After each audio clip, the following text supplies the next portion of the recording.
सोलिफु दाननि 13, 14, 15 आरो 16 बे सानब्रैनि हाबाफारिजों खुंफुंनो लानाय दुलाराय बर' फरायसा आफादनि 52थि बोसोरसालिया जथुम्मानि नैबे समाव साखाफारिया सोलिगासिनो दं। खुलुमबाय। आं बे समाव जिल्लानि सिङाव थानाय दतमानि नैबे बड'फा फोथाराव, जेराव बड'फानि जोनोम जायगा, बे जोनोम जायगानि साखाथियावनो नैबे बड'फा फोथाराव दुलाराय बर' फरायसानि आफादनि देग्लाय 52थि बोसोरसालिया जथुम्मायाव 50 जौखोन्दोआनो नैबेयाव माखासे खामानिफ्रा आबुं जालांबाय। माखासे बेहाय गेटनि साखाफाराखौ नुनो मोन्दों आरो गेटजों लोगोसे बेवहाय फ्लेग हस्टिंनि थाखाय आरो गोबां माखासे गेस्ट हाउस, पेन्डेल, बिनि थाखाय साखाफाराया बे समाव सोलिगासिनो दं।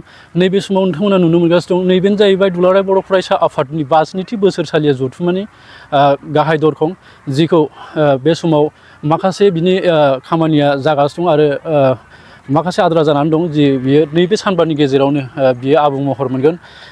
गोबां मेहेरगोनां हाबाफारिजों बे सानब्रैनि हाबाफारिखौ दुलाराय बर' फरायसा आफादा नैबे बड'फा फोथाराव खुंनो थाखाय थाम थिम जागासिनो दं। बेवहाय गोबां मेहेरगोनां जागोन, मानो होनबा दुलाराय बर' फरायसा आफादनि जिथु सानब्रैनि बे मेहेरगोनां हाबाफारि, बेवहाय जोंनि भारतनि हादोरनि बेहाय सोलोंथाइ मन्थ्रि, बेजों लोगोसे जोंनि रायजोनि सोलोंथाइ मन्थ्रियाबो बे दुलाराय बर' फरायसा आफादनि 14 अक्ट'आव खालाराव बेवहाय बाहागो लाफैगोन आरो गोबां ओनसोलनि आरो बे जिल्लानि गोबां फरायसाफ्रा बेवहाय लोब लोब बाहागो लाफैगोन। माखासे सोलोंथाइनि आयदाफारि जागोन बे सानखालि आरो बेवहाय बाहागो लागोन धर्मेन्द्र प्रधान बिथाङा आरो बेजों लोगोसे रायजोनि सोलोंथाइ मन्थ्रियाबो बेवहाय बाहागो लागोन। बेजों लोगोसे जोबथा खालार 16 अक्ट'आव मानगोनां हादोरनि डिफेन्स मिनिस्टार एबा रैखाथि मन्थ्रि राजनाथ सिंह बिथांखौबो बेवहाय हांख्रायनाय जादों आरो बेजों लोगोसे रायजोनि गिबि मन्थ्रि बिश्व शर्माया बिथाङाबो बेवहाय नुजाफैगोन। बेजों लोगोसे बेवहाय माखासे दिन्थिफुंसालि दं। बे दिन्थिफुंसालियाव बर'नि दोरोङारि माखासे जि.आइ.टेक मोननाय गाननाय जोमनाय बेफोरनि बेवहाय फाननाय माखासे गलाफोर बेवहाय लाबोनाय जागोन आरो गोबां बेवहाय माखासे बुक फेयार आरो लोगोसे हर्टिकालसारनि बेवहाय माखासे दिन्थिफुंसालियाव नुनो मोनगोन। आरो बेवहाय मख'नो गोनांदि जोबथा खालार 16 अक्ट'आव हादरनि नखर मन्थ्रि अमित शाह बिथाङाबो बेवहाय नुजाथिफैगोन। रायजो राजाफोरनि बाहागो लानायजों बे हाबाफारिया आबुङै जाफुंनायखौ मिथिनो मोन्दों। मिथिनो मोननाय बायदिब्ला आसाम रायजोजों लोगोसे गुबुन गुबुन जायगायाव थानाय दुलाराय बर' फरायसा आफादनि 5,000सो माखासे थान्दै हान्जाफ्रा नैबे 52थि बोसोरसालिया जथुम्मानि थान्दै मेलाव बाहागो लादों। दुलाराय बर' फरायसा आफादनि लोगो आफादगिरि खोरोमदाव औवारि बिथाङा खौरां बिजोंनि गेजेरजों मा फोरमायदों फै मिथिना लानि। दुलाराय बर' फरायसा आफादनि जे 52थि बोसोरसालिया जथुम्मा जागोन, बे बड'फा फोथार थावनियाव दिनै दतमायावहाय गोबां बेवहाय रिसेपसन कमिटिनि दालाय आफादफ्रा लाहार फाहार खालामगासिनो दङ। जेरै माने गिदिर गिदिर जोंनि मेन फान्डाल लुफुंनाय, आलासि न' लुनाय आरो डेलिगेट बादा लुनाय, बाहायनो हल थानाय, लोगोसे एगजिबिसन सेन्टार लुनाय, ओंखाम जाग्रा बायदिसिना दिनै गासिबो माने गेट साजायनाय बिथांमोना बयबो गोसो होनानै मैखोमै मावगासिनो दङ। फिरफिला बिरहोनाय थावनि बेबो सोलिगासिनो दङ। दा बेवहाय जिहेथु दिना बारा गैला, जों मिजिंथिदों जे बेखौ गासिबो बिथांमोनहा थि समावनो जोंनो बोखांनानै होगोन आरो बेबायदि नोजोरजों जों दुलाराय बर' फरायसा आफादनिफ्राय जाहाथे बिथांमोना मैखोमै गासिखौबो मोजाङैनो मावफुंनानै होनो हायो, बिनि थाखाय जोङो बेवहाय नोजोर लानो फैदों। आरो दिनै जोङो नोंथांमोननि गेजेरजों बेखौनो मिथिहोनायजों लोगोसे जाहाथे जोंनि जानो गोनां हाबाफारियाव गोबां बेवहाय जोंनि थान्दैजों लोगोसे नोजोरबोआरि बिथांमोना बाहागो लाफैगोन आरो सानफ्रोमबोनि जे हाबाफारि, जेरै 14 अक्ट'आव जोङो गुबैयै बावहाय सोलोंथाइ मन्थ्रि इन्डियानिफ्राय फैगोन धर्मेन्द्र प्रधान बिथाङा आरो आसामनि सोलोंथाइ मन्थ्रि रनज पेगु बिथां फैगोन। फरायसाफोरनि बाहागो लानायजों बेवहाय जोङो मोनसे गेदेरथार मोनसे सावरायनाय हाबाफारि लादों आरो बेखायनो नोंथांमोननि गेजेरजों मिजिंथिदों गोबां फरायसालिनिफ्राय फरिखा गैथ'यैलाय बै समाव जाहाथे फरायसाफ्रा बेयाव बाहागो लाफैगोन होननानै जों मिजिंथिदों। बिनि उनाव जोङो ओइदिननो जोंहा गुबुन गुबुन हारि माहारिखौ लानानै बाहाय बायदि मोनसे सावरायनाय दङ आरो बिनि अखानायैबो जोङो बेबायदिनो जोंनि गासै जे सावरायनाय बा सावरायमेल जों दङ बावहाय बेफोरखौ जोङो 15 अक्ट'आवबो जोङो दोनदों आरो बेजों लोगोसे जोंनि भलिबल बादायलायनाय, बुलुर बादायलायनाय, काबादि बादायलायनाय, लोगोसे बावहाय जोंनि माने मेथाइ खननाय, खन्थाइ आवरायनाय आरो दान्थे बिदान्थे हरखाबै बुंनाय बादायनाय, बेफोर गासिबो जोंनिया बेयाव सोलिबाय थागोन। आरो बेजों लोगोसे जोबथा दिनाव जे गेवलां मेल जागोन, बेवहाय जोङो 16 अक्ट' खालि जोंना मानगोनां भारतनि नखर मन्थ्रि अमित शाह बिथाङा बेवहाय फैगोननि जोंनो खौरां हरबाय।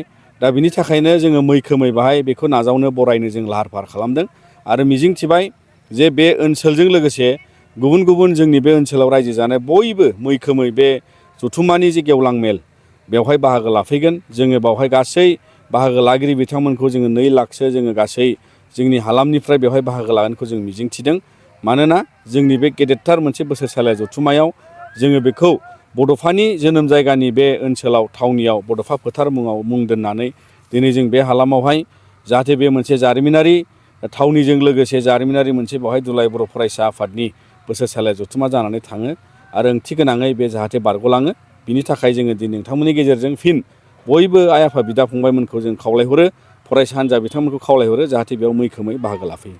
बेसेबांसो थान्दै बाहागो लागोन नोंथांमोननि दुलाराय बर' फरायसा आफादनि? दासिम जोङो दुलाराय बर' फरायसा आफादनि गासै जोंनो दख'रानि बिबानगिरिफ्रा बेवहाय हाबजोबनो मोनगोन थान्दै महरै आरो जिल्लानि थागोन आरो बेवहाय दालाय आफादनिबो बेवहाय माखासेफ्रा बेवहाय बाहागो लागोनखाय जोङो गासै दासिम जोंनि जे बिबां थान्दैनि बाहागो लाफैगोननि दा 5,000 खाथियावहाय दा हिसाब मोनसे जानानै दङ। दा बेखायनो जों बेवहाय जोंनि थानायनि जे बादा केम्प बेखौ जोङो 5,000 जोंनि थान्दैफ्रा थाजानाय जों खालामखादों आरो बेजों लोगोसे जोंनि अबजारभारफ्राबो बेवहाय जिहेथु माने थाफाजोबगोन। गेलेनाय मोसानाय बादायलायग्रा बिथांमोना फैगोन। दा बेबायदि जों मोनसे दिनैहाय थागथियारि जोङो खालामनानै दोनदों आरो बेखायनो जों मिजिंथिबाय जोंनि थान्दैफ्रा बेवहाय लैहोर लैहोरै बाहागो लाफैगोन। आसामनि अनगायै जिहेतु आसामावबो निफ्रायबो एबसुनिफ्राय बाहागो लागोन।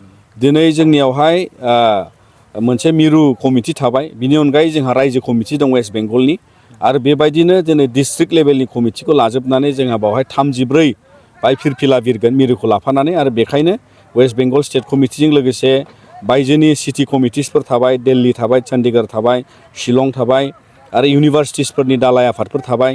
बे गासैबो बेवहाय बाहागो लाफैजोबगोन जिल्लाजों लोगोसे।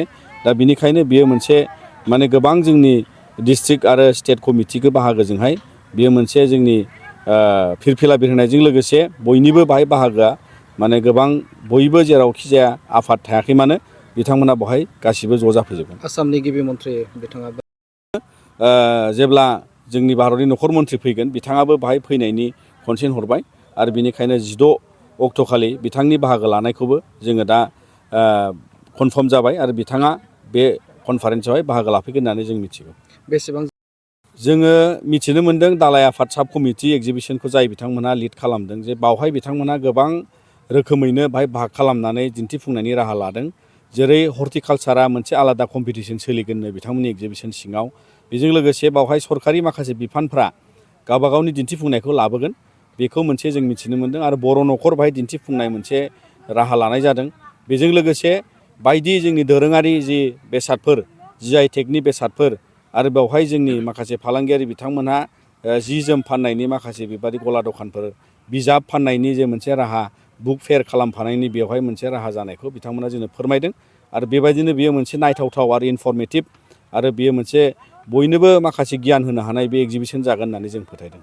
आरो हाथाइसालिया बेलेग मोनसे लकेसनाव थागोन बेखौबो रिसेपसन कमिटिया नोजोर लानानै बिथांमोना डिसिप्लिनै माने बावहाय फालिनो थाखाय नाजादों। मानोना नोंथांमोनहाबो नुदों बे जायगाया दुब्लि माइ गायग्रा हालाम आरो बेखायनो जोंबो दुलाराय बर' फरायसा आफादनिफ्राय हानायसेबां जोङो बुंबाय थादों जाहाथे बेवहाय रावबो माने बावहाय बथल बायलांनाङा, बथल बाहायनाङा, जौ बथलानो जा दै बथलानो जा दिंग्रिनि खुनु बेसाद प्लास्टिकनि बाहायनाया जाहाथे बेवहाय सेरखाय बेरखाय जानाङा, डास्टबिन मेनटेन खालायनांगौ, गुबुन गुबुन रोखोमै साखोन सिखोन लाखिनायनि नोजोर बोनायाव जों दुलाराय बर' फरायसा आफादाबो रिसेपसन कमिटिजों लोगो नांनानै बिथांमोनखौ जोङो बे बेलायाव नोजोर बोगासिनो दं। गोजोन्थों।